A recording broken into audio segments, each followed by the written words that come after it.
The views expressed on this podcast are Peter Dekom's opinions based on his legal experience, research, and academic work. The podcast does not offer legal advice.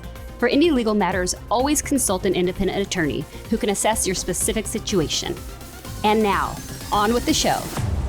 Hi, everybody. It's Peter Dekom, and it's time for a kind of look at a global perspective on an extreme series of extreme positions taken by an extreme president.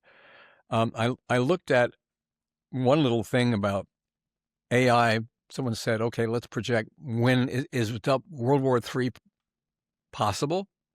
And so they projected it because we seem to have, instead of a single doomsday date, the emerging pictures of world sliding into a perma-crisis of great power rivalry, fragile technology, and widening inequality that could feel like a global war long before formal declarations.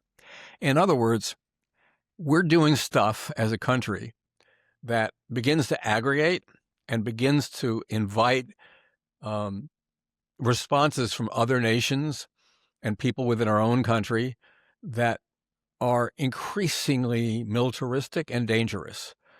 And you're looking at the rest of the world basically saying, we will stay in some sort of stasis with the United States because we have to. It's still a big economic power, a lot of banking, et cetera. But be on notice, world, that every day that passes, we're a little bit more independent, and we are building a world definitely where we don't have to rely on the United States anymore.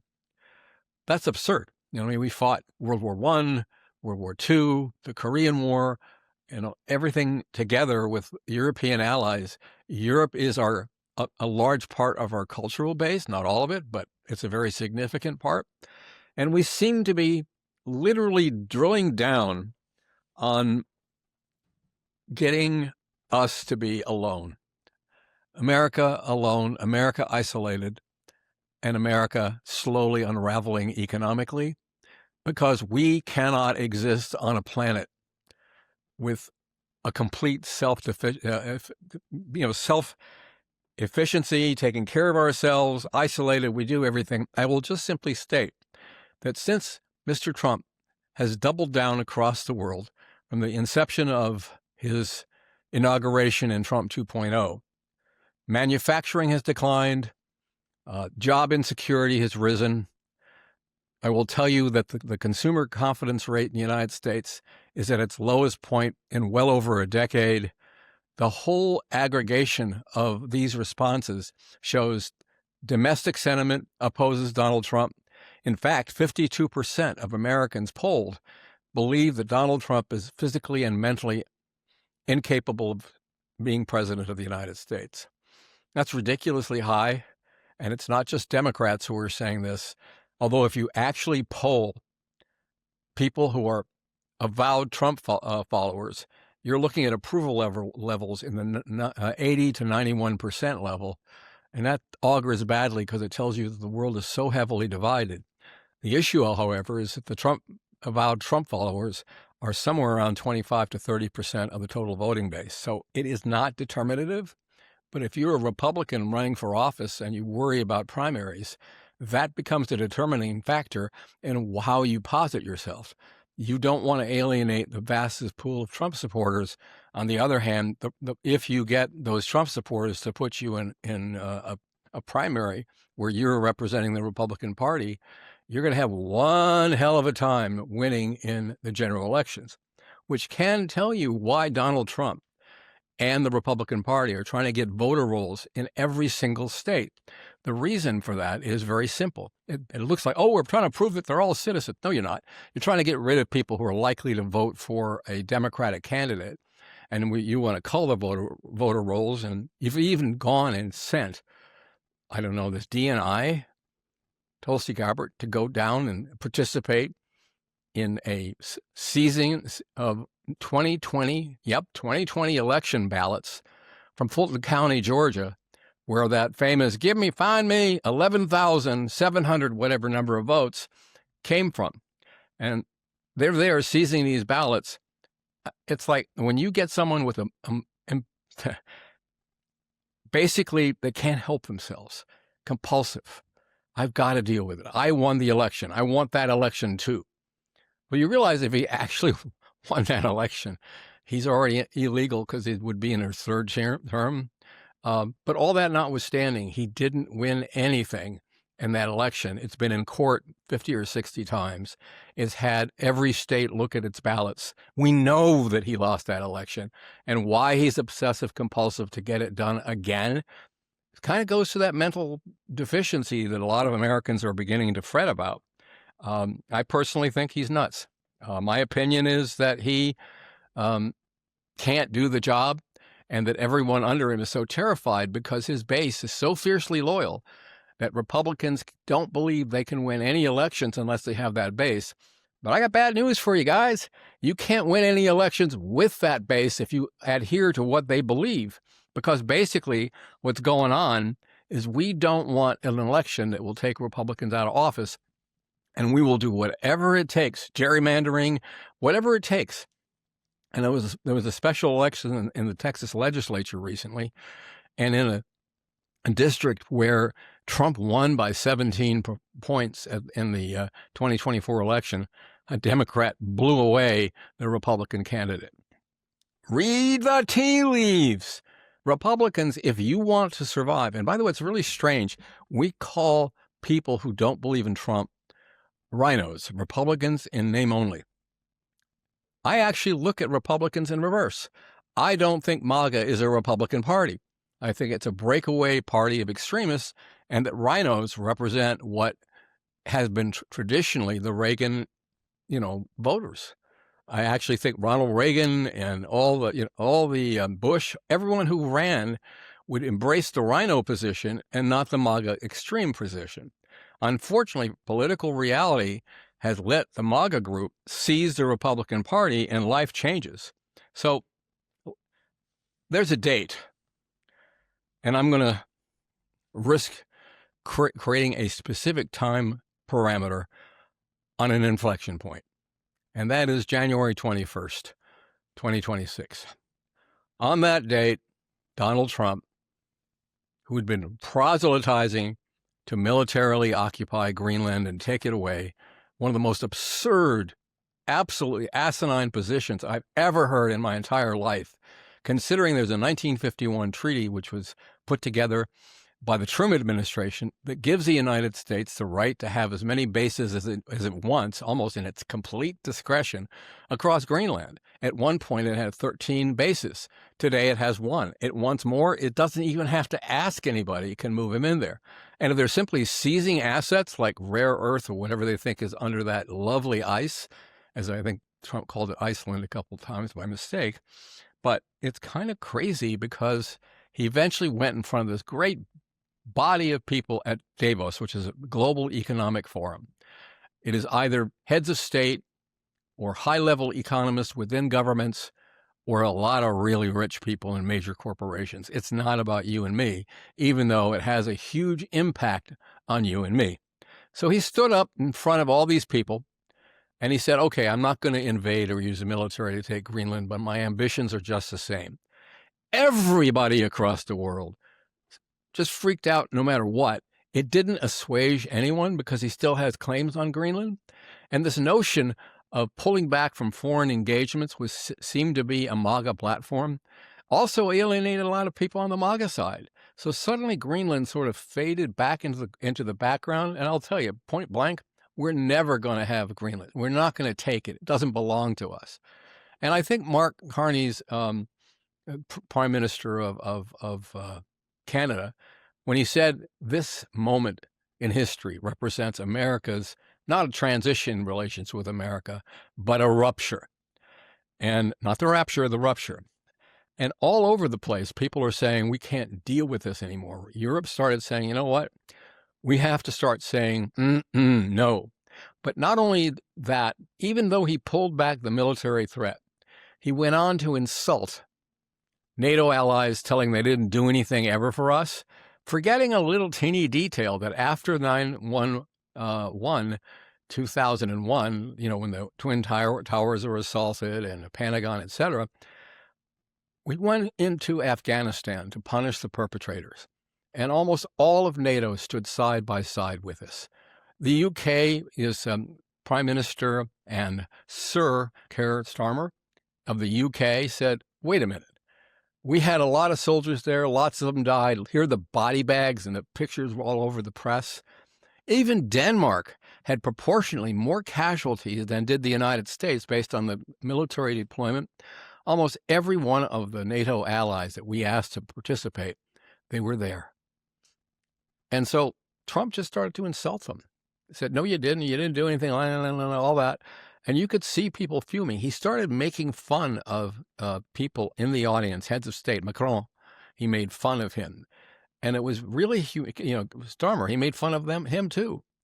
And at the end of the speech, he basically said, we call the shots, you do what we tell you, or we'll tariff you into oblivion. And it's our ability to move military assets around the world will set the world agenda. No, it won't. As a matter of fact, almost immediately after Davos, there was a bunch of activity. Canada made a deal with China, and Trump said, if you make up a deal we don't like, we're going to tariff you 50%. And Carney said, do what you got to do. We're not going to do what you want anymore. And as you look at it, the deal with China basically created a relationship between Canada and China for China to export electric vehicles into China at a fraction of the cost of the vehicles that are basically fossil fuel based that were manufactured mostly in the United States and partially in Canada, but they were American companies. The basic statement is, you know what? You guys are stupid. You don't want to build EVs. You talk about, wind turbines as windmills. We're not in that world. We're on the real world. And alternative energy is the future. Fossil fuel is not. And if you really take a look at it, Trumpy, take a look at those AI, file server banks, those giant warehouses filled with file servers that can't work because there's no electricity. And the only way you're ever going to meet the need for electricity for that level of growth is by alternative energy. Even after the cold, decimated places like Texas, where Texas basically lost power for large segments of communities, other places around had the same issue, but Texas is an isolated power grid except for El Paso. And so as you watch dozens and dozens of power areas just go offline, it's clear Texas can't take care of itself. It needs relationships with other power grids. And it got along up until now just fine because a lot of investors in Texas ignored this fossil fuel frenzy and simply said, you know what? We are going with alternative energy here in Texas too. The world is going into alternative energy. Take a look at a small country, an island nation, for example. And if they have to import fossil fuel, they need ships, tankers, they need places to store it. Whereas if they generate alternative energy with locally available wind or solar or geothermal power, they can become more and more energy independent. And they're doing that. Also because they really don't like the United States telling them what they ought to do and what they ought not to do. It's not like they're teenagers. They're adults who don't like it. So what we've got is America first not only risks being America alone, but America without allies and safety nets. So the economy that we're talking about, and if Americans care about economy, America first and America isolated will decimate individual American lifestyles. It will decimate their earning power, and it will reduce our lifestyle and raise costs. And there's no way around that one. You can't have it both ways. And right now, you'll notice that the tariffs, and by the way, where is the Supreme Court? The Supreme Court, so far as of this recording, hadn't made a decision yet. Gee, I wonder why. Apparently, there's an impasse. There's a swing vote in the Supreme Court, and we don't know who it is. I can kind of guess. But they're not willing to make a decision on tariffs because it requires the United States to pay off hundreds of billions of dollars back somewhere. Oh, by the way, if you get a refund because you paid a tariff, no, you didn't pay a tariff. The retailer or wholesaler that imported the product paid the tariff, and they're the ones who get the refund. If they decide they want to give it to you, it's kind of up to them. So in the meantime, the world watched what we did in Venezuela. And at first they were going to freak out because we have an acting president of Venezuela who happened to be Donald John Trump. Well, he started being close to Delcy Rodriguez, who was the vice president, who stepped into the president's spot when Maduro was removed. And she was very cooperative. Here, take our oil. Please fix our decrepit, old, worn-out petroleum infrastructure. We'd love to make deals with you. And what happened in Venezuela, there wasn't a regime change. It's just as repressive and despicable as it has always been. All the things that Americans looked and hated about Maduro haven't changed, except Maduro is gone. The philosophy and the regime is exactly in place. The corruption is just as bad as ever. And Trump keeps telling Vice President Rodriguez what to do. And she basically said, I've had enough of your U.S. orders. And the fact of the matter is, the United States can't really get all this stuff done unless it literally moves its boots on the ground and takes over directly. Now, what's fascinating also is Europeans are looking at everything we're doing and saying, you kind of screwed up. Nothing is working, Donald. Nothing you have planned is working. You're pissing off more and more and more people, including England and Europe and Canada and Mexico. Oh, did I mention the rest of the world? The only countries that are having a good time watching you make a fool of yourself and isolating America so it's actually going to unravel are countries like, how about Russia? People's Republic of China, North Korea. Iran is in tatters. It doesn't quite know what to do. And there's this massive fleet right outside, in the waters near Iran. And I don't know that Donald Trump knows what to do about it. They're going to bomb Iran into oblivion. What about all the people that you said you love?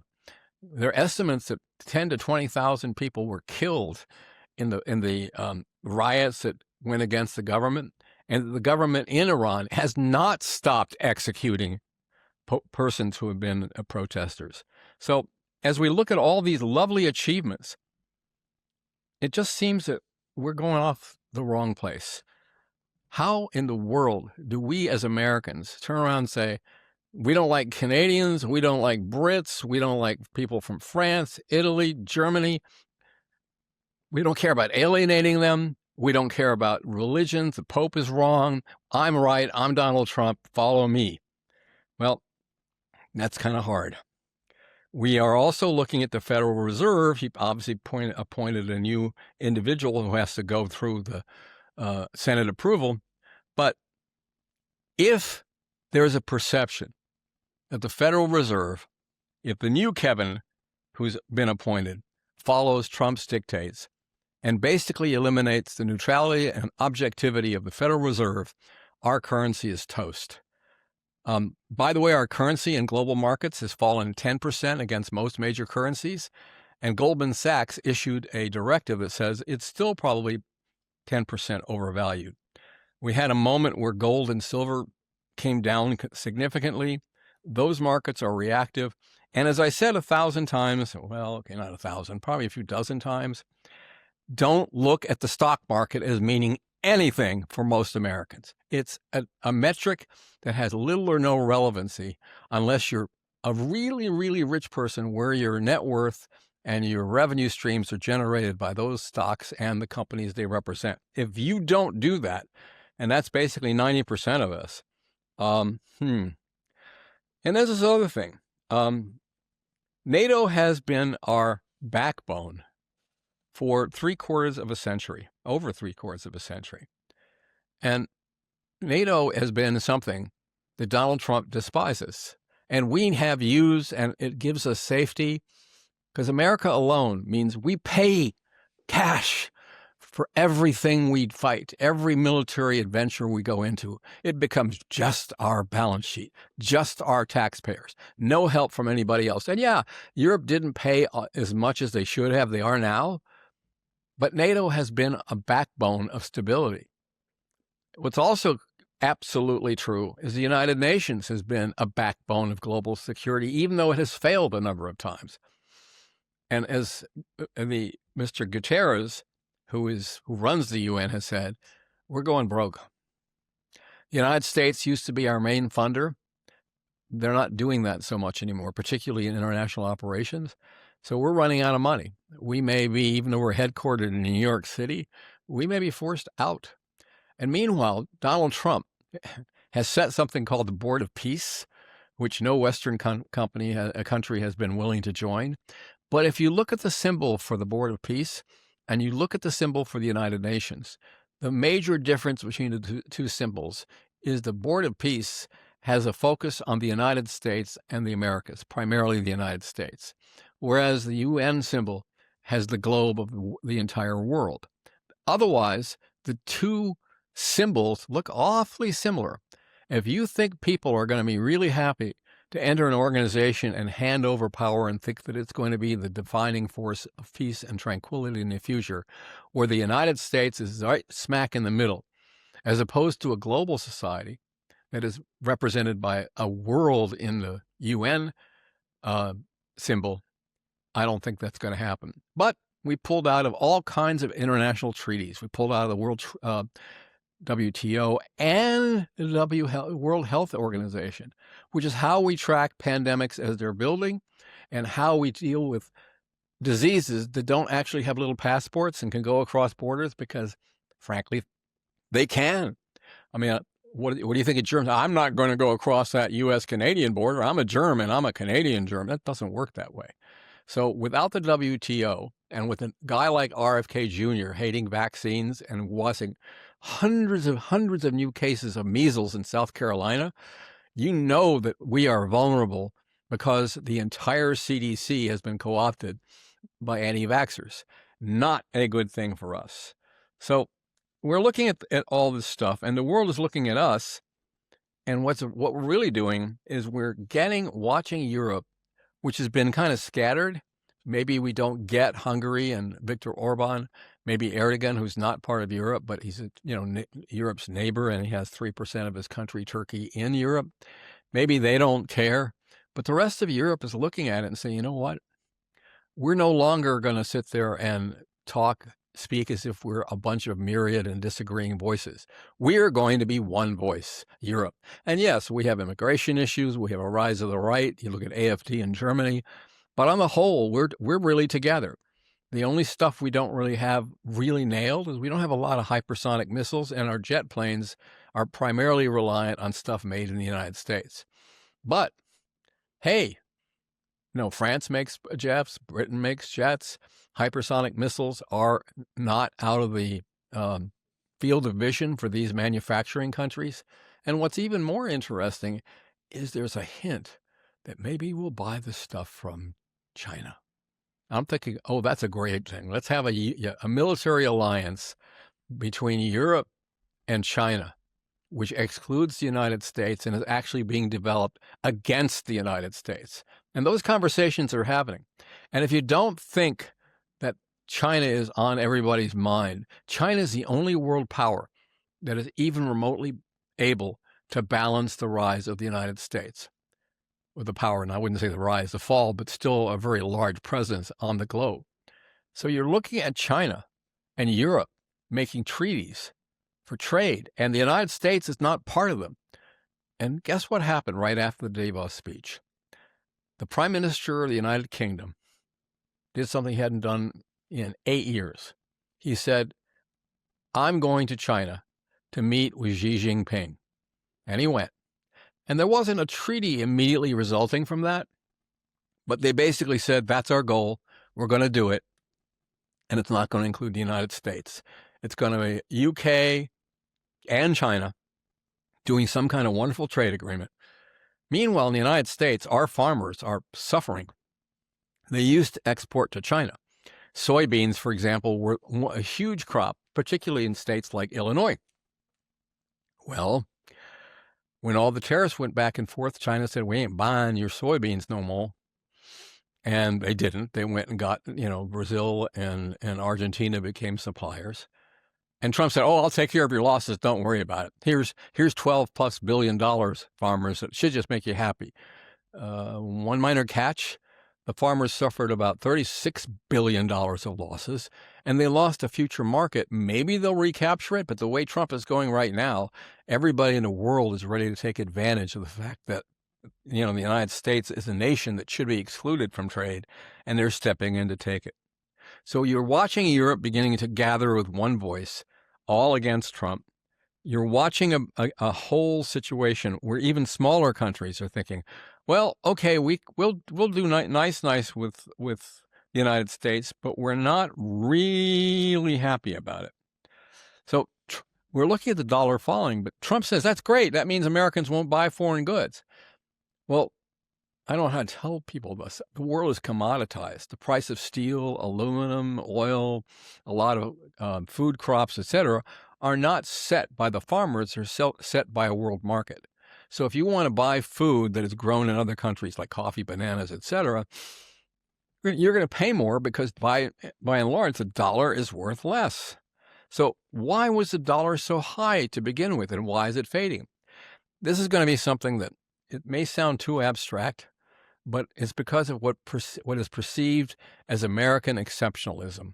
American exceptionalism means we do a lot of good stuff economically and technology-wise and inventing-wise that has defined our country for a century and a half. But people are not believing that we're exceptional anymore. And they also believe that they need to learn how to wean themselves from American manufacturers. That doesn't mean we're going to start making a whole lot more things here, but it does mean that we are going to see Europeans buying a whole lot less stuff here. And when it comes to non-nuclear and hypersonic missile technology and some of the defensive, like the Iron Dome, etc., you will see that some of the European equipment, like the Leopard tank in Germany, a lot of things made in Scandinavia are absolutely better than anything we've got. By the way, most M1A2 tanks have Leopard cannon mounted in them, and that's a great thing. So if the dollar is sliding because we're no longer exceptional, we're also having a parallel reduction in the number of people who are in the United States because we're no longer taking the kind of immigrants. We've dropped immigration to a very small percentage. And the replacement rate, remember, 2.1 is full replacement. That means if we have 2.1 live births per couple, we are absolutely going to be at stasis. Anything less than 2.1 is the contraction in the population. Much of the world is suffering that contraction. In the United States, we've dropped down to somewhere about 1.6 live births. So that means we are contracting. For businesses that need new consumers and new people to buy stuff, wow, we're losing that. So we're losing NATO, we're losing allies, we're losing global markets. Things are going to get more expensive because the dollar is dropping. And what else is out there that's kind of scary? Well, Donald Trump must have made a realization that he was screwing it up because he apologized to a lot of the powers who sent forces into Afghanistan, particularly the British. And he started sort of lowering the temperature in his international rhetoric. It was too late. I will tell you, January 21st is the date when Donald Trump crossed the red line, crossed the Rubicon, and blew up the bridges behind him and took the United States on a course to exclude our traditional allies. That's a very, very, very, very significant date. So Trump is saying, hey, I want a weaker dollar. That's great. Let's have it. So that way they'll buy more stuff in the United States, except we don't make a lot of stuff that consumers buy. And most of what we have that's valuable happens to be stuff that's financial services and military hardware. And if we can't even sell them military hardware because they're making it themselves or buying it from our enemies, that's not real good. Very frustrating to me to watch this happen. And then I'm looking at what's going on in Minnesota and the cruelty there. And it's pretty obvious that nobody believes the Department of Justice. It's a lying sack of shit. And you can see that by most court orders, by lower courts that are on site to observe the facts. Remember, appellate courts don't find facts, they find law. Only the trial courts are allowed to gather facts. Almost uniformly, facts come into a trial court, and trial courts look at the Department of Justice, its purported attempts to arrest journalists, attempt to mess around with people who are basically law-abiding citizens, eliminate judicial warrants, but let administrative warrants. Let me tell you the difference between the two. Administrative warrants are an agency with no judicial power, non-neutral, saying, I here issue a warrant for the arrest or whatever of somebody. There's no neutral body that reviews the facts underlying that warrant. A judicial warrant, on the other hand, is done under the Constitution, Fourth Amendment, which basically says, okay, we need a neutral body to do this. When our indictments were sought against various people, basically Letitia James, et cetera, and journalists and whatever, they basically were going on what the federal government calls an information, which is similar to an indictment, but it gets reviewed by a U.S. magistrate or trial court. Those are judicial appointments within the federal government. And they almost never, in fact, I think most attorneys practicing within the Department of Justice have never seen a rejection. But almost everything that went before a magistrate at the Department of Justice, Bam Bam Bondi, basically, and her minions, as clear representatives of Donald J. Trump and nobody else, they were rejected by magistrate 3 times. So they wound up basically trying to find a friendly grand jury, and a grand jury does not actually listen to the other side. They only listen to the prosecution side, and that's all they're presented. And so the prosecution can say whatever they want, and they get indictments almost 99.9% of the time. So finally they got indictments so they could take down people like mass criminals like Don Lemon. He's such a criminal. I mean, he was on CNN. He was an investigative journalist. And you're looking at amendment after amendment being removed or challenged, or simply watching, trial court orders being just ignored. I mean, I've never seen so many trial court orders ignored, and it's a modus operandi for the entire Department of Justice. An indictment, and says the Department of Justice, which, by the way, has faced massive resignations everywhere it is. The ones lost a whole bunch of lawyers in Minnesota, and used to be the best and the brightest, would fight for assistant U.S. attorney spots. Now they're advertising. Please send your resume to the Department of Justice if you have a law degree and you're breathing. If you look at what they did, for example, when they recruited ICE agents, they focused on gun magazines, even a porno magazine. They focused on television and stuff that catered to, and social media that catered to people with a propensity for violence and a love of guns. But even when Donald Trump said, hey, you can't take guns where the ICE agents are, you just can't do that, NRA went batshit.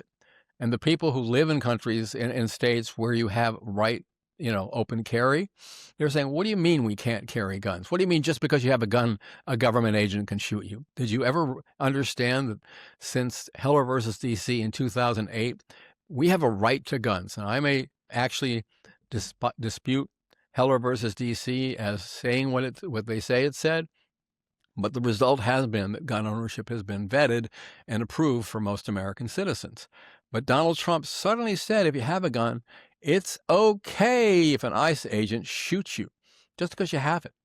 And when Freddie had a gun, it was holstered and not apparent. He didn't even brandish it, although he was convicted by Pam Bondi. But she just said he's a domestic terrorist. So is that good woman. She's also a domestic terrorist. Mommy, are you a domestic terrorist? I don't get it.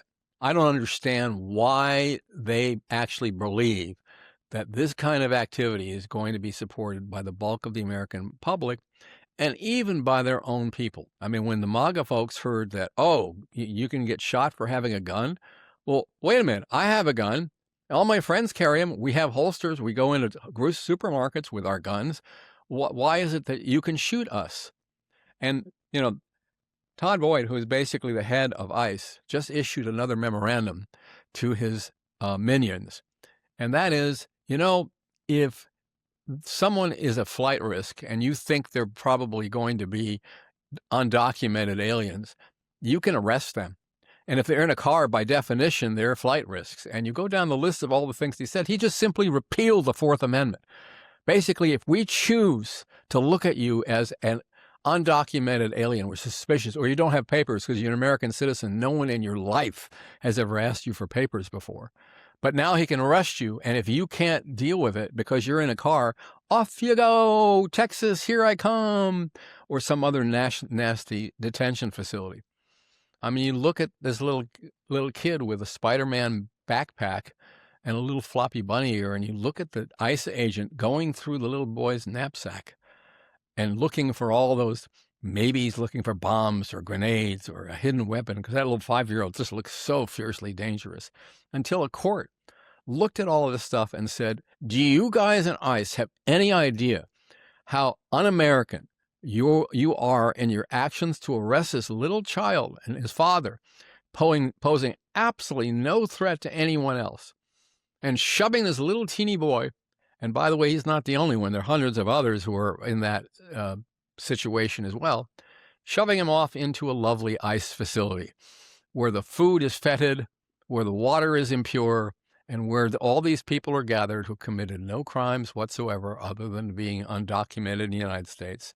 They may have been there for decades. They may be very, very happy and productive citizens paying taxes, not citizens, but resident, paying taxes.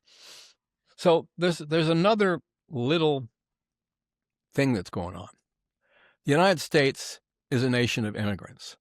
If you look at the people, whether you're looking at Google or the senior management at Microsoft, or you're looking at major engineers who got their training at MIT or Caltech, and you look at the fact that hopes and dreams of people in other countries who are in that STEM technology building space, it was always the dream to go to America. And they came to this country with their technology expertise, and they created jobs. They created technologies that we're proud of. And we asked them to stay and become the productive citizens they absolutely became. But now, if you're living in one of these countries like India, which is a major source of technological expertise and amazingly qualified people with specialization that are coming to the United States for much more higher levels of graduate education, the world's best talent has stopped dreaming of America. They don't come here anymore. And they're wanted by countries all over the world. So where do they go? Well, some actually go to Russia, but I don't think that's the target. But they're going to Poland, they're going to India and Bangalore. But the really, really, really interesting place they're going is China. China makes them feel welcome. It gives them higher education, it pays for it. It gives them job opportunities to invent their technologies for China, to build jobs for Chinese and not Americans, and maybe jobs that are to create military hardware that will be used against the Americans should we actually have a war because Taiwan gets invaded. Meanwhile, China, looking at this stuff, and they're just like brimming with joy that these people are now looking at China as their future, not the United States. And Xi Jinping has had a military problem, and that is his top generals have been wildly corrupt. They're more interested in making money than preparing the military for an ultimate takeover, they tell us, of Taiwan, and they said the military should be ready by 2027. I don't want to tell you that that's less than a year out, but I don't think they're a go on January 1st. I think what they're doing is to get rid of people who are basically looking at military promotion at the top, generals, as a ticket to get paid or have businesses on the side. So 20 senior military officers have been placed under investigation or ousted in 2023. Recently, Xi fired the last senior general. Out he goes, which puts Xi completely in direct control of his military, and he's gotten very, very, very strict. And that's not good. The fact that people are leaving, not coming to the United States to see their dreams of building, new technologies.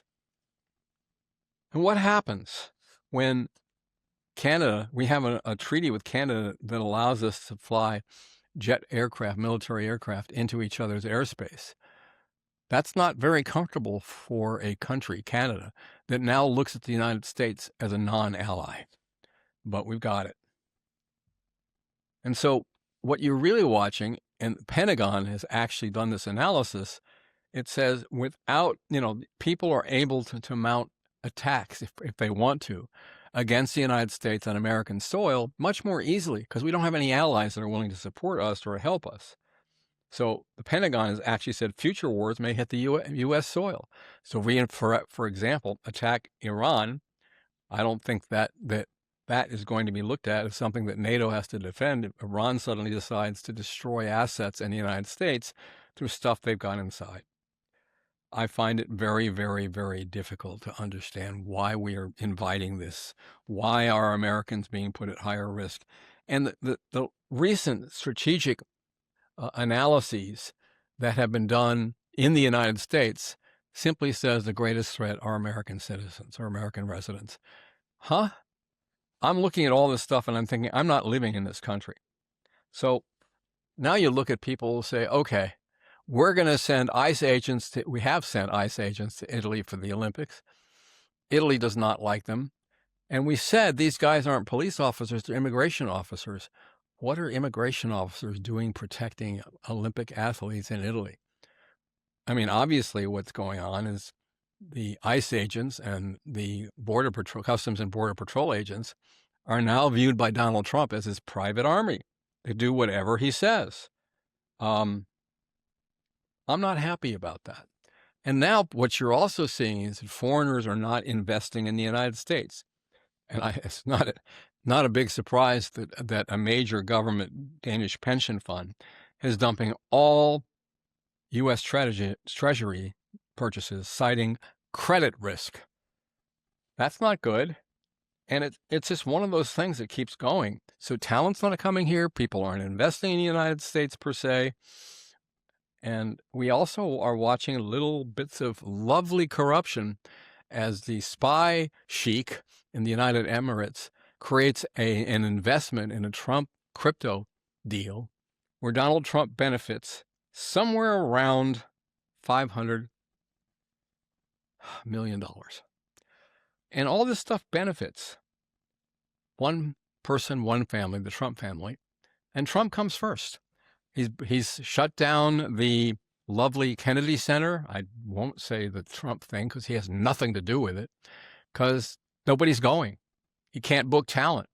Nobody wants to be in a dictator's little treasure palace, even if it's for commercial reasons. A lot of artists just don't want to show up in a place where the audiences are very, very, very narrow. So we are looking at all these things, and it's very hard not to look at the accumulation of all that stuff and think to yourself, this is not the United States of America. But it is. And it's going, according to some psychologists, it's going to get worse. Because even as he says is de-escalating and putting Tom Homan in charge, Tom Homan's not exactly the de-escalation king. People are watching. There's no reduction in number of ICE agents. People are watching the protests continue across the entire United States. Reminds me of how the Vietnam ended because there was no desire on the part of people to continue our war there. And the war ended. Johnson resigned. President Johnson resigned. And so there's a history professor at New York University, Ruth Ben-Jat, that basically looked at history and said, as authoritarians are rising, they tend to be more desperate and more extreme and more dangerous than they were earlier. It gets worse and worse and worse. So it's clear Trump knows he's a loser. Can't hide it. Trump may be mentally deficient. He at least knows he's wildly unpopular. And he's looking at the fact that the United States cannot continue to watch the cruelty that is evidenced in Minnesota as people get shot. They cannot tolerate the Department of Justice or basically the Homeland Security people. The minute an incident happens, they label the person they executed as a domestic terrorist, and it's all their fault without any investigation. Now investigations are creeping along, but they're investigating themselves. The other strange thing, people do stupid stuff. Like J.D. Vance started to trash a disabled combat veteran, and that's Tammy Duckworth, who's a senator. And there's a huge backlash against his big mouth. I actually think that Mr. Vance could not be elected president because you just hang a sign around his neck. Absolute immunity, even though he's tried to walk it back. It happened. So you also watch Trump saying we need more citizenship restrictions on voting. Trial courts look through that and say, how transparent do you think you are? You're not. And now there's the Epstein debacle, in which the new papers released millions, millions of pages. What you've got is Trump mentioned in the new papers 1,000 times, and in overall in all the papers that have been released 3,000 times. So where there's smoke, there's fire. I think this is a blazing fire with massive amounts of everything. And Epstein basically tells you that transparency, non-existent. Cover-up, business as usual. Lying, it's how we work. Fabricating and creating false enemies when people are basically good American citizens, standard operating procedures. We call them radical lunatics, insurrectionists, and paid agitators. I love that one. Who the hell do you think is actually paying these people to be agitators? Millions and millions of people. Obviously, that's a big, fat lie. And I wish people stopped lying to me. So I'm looking at tearing off war heroes who happen to be Native Americans, African Americans, and pulling all that stuff out of museum exhibits or at places where it all matters. And if you remember, early in all this, I talked about when I was in high school, and I was lucky enough to attend a concert from Duke Ellington. And Duke Ellington, basically, we went backstage. I've never done that before. The kid hadn't been anywhere or done anything. And I went backstage after his performance, and I asked Mr. Ellington, would you ever consider performing for an American school where everyone, there are hundreds of American kids who haven't been cut off from their music, their culture, etc. Would you ever do that?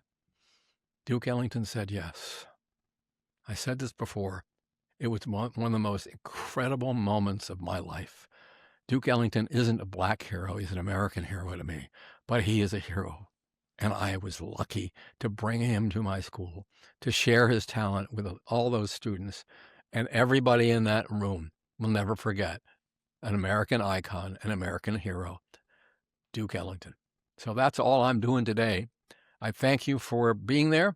Hopefully you get out there and proselytize, go sign up for Dekom, Law and Possibilities, and let's see where we go. Here she is, Amanda Fleming, with some torturous questions that have never been rehearsed, and I don't know what they are. Hopefully I won't make too much of a fool of myself. Go for it, Amanda, lawyer person with a cat between us. Thank you. No torture here, just some curiosity. Okay, whether inside our country we're being willfully blind, ignorant, intentional, negligent, reckless, whether we're talking about an individual citizen or us as a collective, there's conflict within. And from what I just heard from you, the conflict in multiple areas is at an unprecedented level.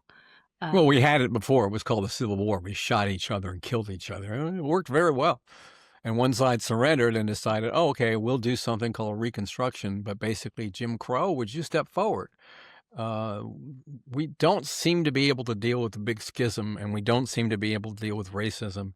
And we like to hide things, like, for example, the Tulsa Massacre in the early part of the 20th century, or something, the Trail of Tears, where we gathered Native Americans in all kinds of southern states and force marched them across the United States into an ecosystem they had no familiarity with, called the Plains. We've done a lot of stuff, and we don't allow our students to learn about them. We pull them out of books that were used in schools. We pull them out of museums. we don't want to deal with truth. So those who do not study history are condemned to repeat its mistakes, but those who are not even exposed to history are condemned to repeat its mistakes even more. And thank you for actually talking about that, because I should not have used the word unprecedented. In fact, it's been worse than it is today. But so I take that word back, and thank you for pointing that out. But in recent times, the conflict is escalating, and it's escalating higher and higher, and is an impasse in our country. Well, let's see. What's the question? What am I going? How it's escalating and it's not going to stop. What can we do to stop the escalation? Because it's happening in various areas and it's getting worse. So what can we do? Let's start with the fact that you'll notice corporate executives don't say anything, or they say it. They're just beginning to make little noises like, we don't like what's going on. It's bad for business. But government relations between major corporations are, how do I say this, toxic. American corporations rely on the government to approve mergers and acquisitions. The government regulates them. And so the government contracts are always sources of lucrative profits. So what you've got basically is a segment of the United States that is above everyone else economically. And that is a schism that has gotten so bad that the economic disparity has disempowered 90% of Americans, and somewhat, and 60% of Americans a lot. And until you understand that the corporate world needs to be regulated, needs transparency, you have to have antitrust laws, that's the first thing what we can do to regulate. And we've got to stop getting corporations and Citizens United kind of dollars, basically PAC money, super PAC money, pouring into parties, basically to get rich people even richer. There's not a damn reason for us to have the big, beautiful bill tax cut. It was a stupid idea. And basically what we said is we want to make rich people richer by making everybody else, middle class and lower economic people, much poorer. That's the result. And there's no other way to look at it. So that's a big schism. We tend to look at the left, right, blue, red schism. But let's start with the economic disparity as being the number one issue we can deal with first. Let's get the government and big corporate structures under a microscope. Let's look at them. And let's not have a Supreme Court where you have justices on that court slurping at little benefits because there's no ethics directly applicable to Supreme Court justices. If we have to stack the court, let's stack the court, because the assholes we've got there now, you know who they are. It's not everybody. We have some good justices too. But those who are basically taking effectively what have been bribed for any other judge, but that the Supreme Court isn't part of it. Let's deal with that. Let's start taking this stuff apart. Let's get people who represent us, not them. And how you define them depends on whether it's left or right or rich and poor. Let's deal with it. I hear you, but what you just said has been told to people in every election. Parties have taken the stance, candidates have taken the stance. It's enough people aren't buying that argument or taking on that position, and it is escalating. So what do people need to hear in order to make a change to stop the inevitable, which is, I don't know when conflict continues and escalates, ultimately there's destruction. Yeah. If Americans do not address these issues, if they keep outsourcing their opinions to people who are totally against transparency and are proven liars, you're going to get destruction. Your standard of living is going to drop like a stone. Everything you buy is going to cost more. You think you've got a housing affordability issue today. You think affordability is nothing compared to what it'll be if we don't get this under control. So basically, stop trusting the assholes who got you here. Start getting a little more independent and being a little more selfish, and stop listening to slogans. Start thinking for yourself. Right now, the Democrats are going to have an amazing turnout if Trump can't stop the election or rig the election. And the Republicans are not going to have a lot of people show up because nobody wants to vote for a little 5-year-old being arrested because his Spider-Man pack and his little floppy ears were cute. They aren't going to show up. So you mentioned other countries weaning themselves off of the United States recently, particularly being vocal about it since Davos. Weaning is a term used when, people have to. It's like you enjoy something, the comfort, the safety, the stability. You wean off when there's a reality check and you realize that's not a sustainable source of stability and safety anymore. So it sounds like the rest of the world has had a wake-up call and is needing to wean themselves off the United States. Well, the internal problem that I see is we have a lot of pastors who don't have a clue what Christianity is about. Their nexus, with Christianity is basically what Donald Trump tells them it is. And Donald Trump is not religious at all, other than self-worship. So these people are telling their flock, you can be completely anti-woke. You can say, I don't want any immigrants. I don't care how we get rid of them. I don't care about the cruelty. That's not Christianity. It's not Judaism. It's not Islam. But these pastors are talking to people as if that were okay. It's not. Read the damn Bible. Read the damn Quran. The reality is we don't accept cruelty as an American virtue. And yet that's what we're talking about. But let's be cruel to people. So you get to watch a 5-year-old arrested. You get to watch these little kids beaten, separated from their parents. It's not who we are. We're not cruel. We're Americans. We're proud of our value system, or are we? Well, we have been cruel in the past, and there's been a lot of discussion about that, and there is a lot of discussion about that. So a lot of people would say we are cruel, but it goes to the question of who do we want to be, whether we have or haven't been cruel in the past. Like, what do we want to be right now? Well, here's the problem that I see. When you demonize people as being non-human, then you can say cruelty to them is irrelevant. They're not humans. So that the minute you demonize and you justify demonization, you are electing to support cruelty, and you're supporting torture and unbelievably unpleasant and disgusting behavior. If that's who you want to be that person, but you're cruel. And if you really think Christianity and holds water, or Islam and all the others, if there is a heaven, that's one place you will never see. So to circle back to, if we are seeing other countries coming to a point where they need to wean themselves off the United States, is there an analogous wake-up call that internally we may find ourselves at? And I don't know if it's not like you wean yourself off your own country, but what did they hit that it was a wake-up call for them that is akin to what some people are seeing right now, but a lot of listeners or a lot of people aren't seeing, that could be just as big of a wake-up call? I think we need to wean ourselves off of cruelty. I think that's the home run. Who are we? You want to be cruel? Keep doing what we're doing. Follow Trump. Follow, Pam Bam Bam Bondi. Look at Kristi Noem as a hero. Look at Greg Bovino as a good guy. None of that's true. They're all lying sacks of shit. And they keep lying, and Americans don't believe them. The courts don't believe them. How many times do we have to hear lies? Someone gets shot, and they're automatically a domestic terrorist. And that's not true when you look at the pictures. Your government's lying to you. So stop supporting that.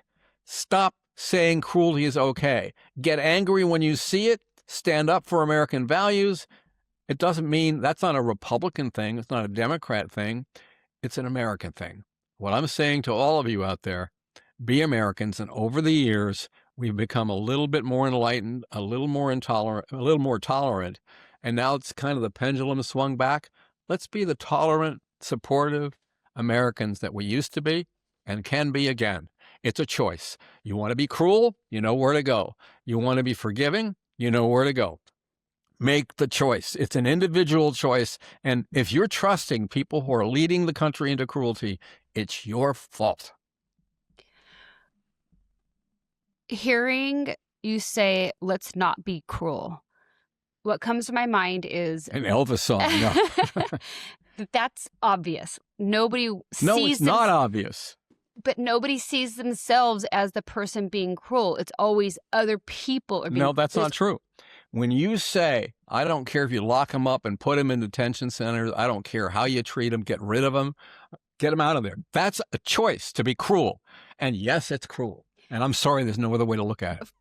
From the perspective of a reasonable person, an objective standard, we can definitely measure what's cruel and what's not. I'm talking about subjective point of view. Most people don't see themselves as the cruel one. Well, they don't, because they basically demonize the people that they're being cruel to as being basically nothing more than chickens or pigs or cattle, because they don't have humanity. There's no empathy. There's no understanding what it's like to struggle on the other side. Yes, we need to have immigration controls. Yes, we need to basically be reasonable on our borders. Yes, we have to control people dashing across the border, etc.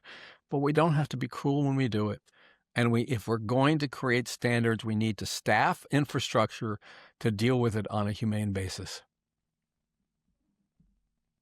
And to de-escalate, it's going to take more than just seeing what's cruel in other people and self-reflect, do the hard work within us individually, within us in our communities, within us in our tribes, within us in our in-group, do the communication.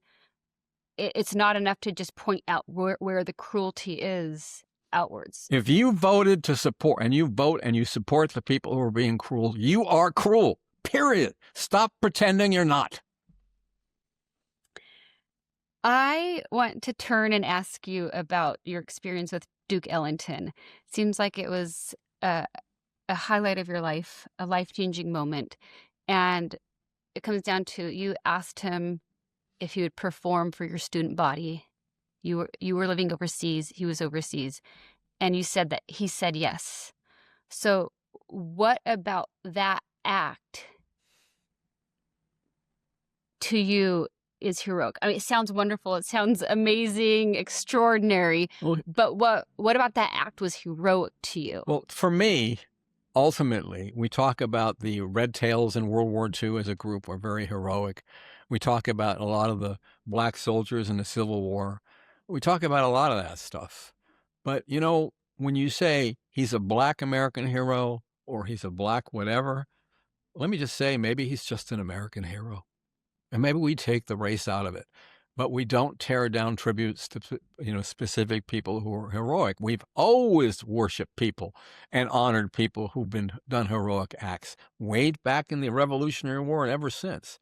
And so when you tear down an exhibit at a museum or at a wonderful monument like the Lincoln Memorial or the whatever, you tear it off, Independence Park in Philadelphia, you're basically saying, we don't accept you as heroes. We don't honor you. And we do that because you're a different race. I don't want black heroes per se. I want American heroes. And I want Americans to look at black people and brown people and indigenous people and European people all gathered together as Americans and love them and support them accordingly. Yeah, Duke Ellington, to me, was a hero, not because he was a black guy playing in front of mostly a bunch of kids who were white, whatever, because diplomatic kids or oil company kids, but because he cared as a human being. He didn't care because he was a black person. He cared because he was a person, and that meant a lot to me. Thank you. That's it. Okay. If you would like to give feedback, suggestions for new topics, or have a question that might be selected for a future podcast, please email us at dekompodcast@gmail.com. Thank you for listening. Until next time.